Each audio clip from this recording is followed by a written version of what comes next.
Welcome back, 9:21 on this Saturday morning. Yesterday was May Day, the holiday rooted in a labor uprising in Chicago 140 years ago, and it brought demonstrators back into the streets across the nation and around the world. Here in St. Louis, the rally had an undercurrent of 2026 politics. Cori Bush, running to win back the congressional seat she lost to Wesley Bell last year, brought in Hassan Piker, a far-left Twitch streamer whose past statements, including that America deserved 9/11, drew a bipartisan House resolution condemning him by name in Congress. Bush introduced him on stage last night and thanked him for being, in her words, uncompromising. Similar energy around May Day reached the campus of WashU. Yesterday's WashU's Grad Workers Union took to the streets of Skinker and Forest Park in protest of several recent university policies. We're going to discuss some of those in just a moment. I'm joined this morning by Union Representative Bobby Huggins. Thank you so much for being here this morning. Yeah, thanks for having me. I was looking at some of your union's demands. They include restored funding, guaranteed 6-year fellowships, transparency in budget decisions. WashU is a private institution with $1 billion in endowments. Yep. What leverage does the Grad Workers Union really have in compelling the administration to the table, and have they responded to any of your demands in writing? Yeah, that's a great question. Thank you. I mean, I think the power that we have as graduate students is the same power that workers have everywhere, right? Which is not much until you stand up together and you demand what's right, which is what we have here, which is a restoration of funding to graduate students who need to be supported in order to teach and research and carry out the academic mission of the university, as well as protections for our international students.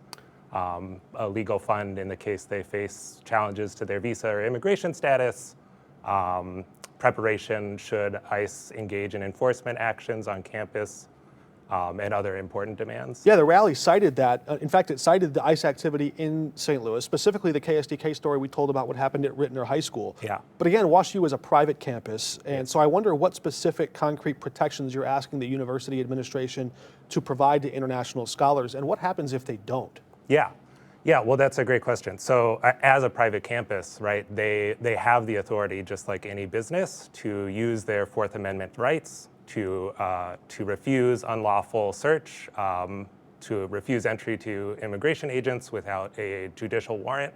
Even if it attracts pressure from the federal government? Yeah, I mean, of course, our interest is in keeping graduate students safe. And employees and everyone in the university community.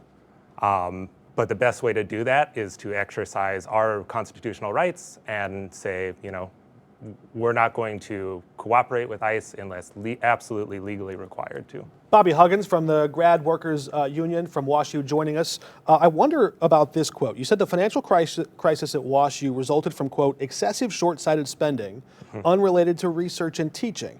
That's a serious accusation against the administration of one of the most prestigious research universities in the nation. So what specific spending do you refer to?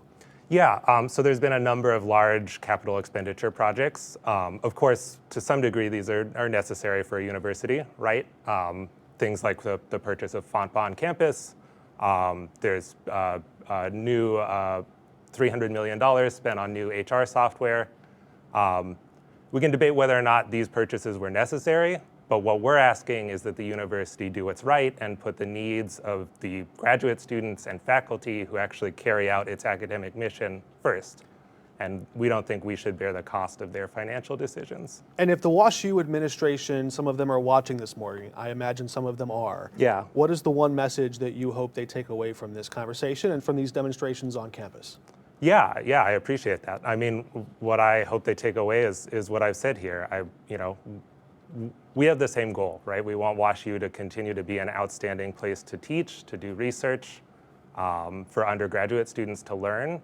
And the only way we can do that is if we're supported, if we're safe in our workplace, we don't have to fear that we won't be able to re-enter the country, or that our colleagues will be detained or harassed by ICE. Thanks for giving us a peek behind the curtain at the Grad Workers Union and the work they do, the message they have on campus at WashU. Bobby Huggins, thank you for joining us. Yes, thanks for having me.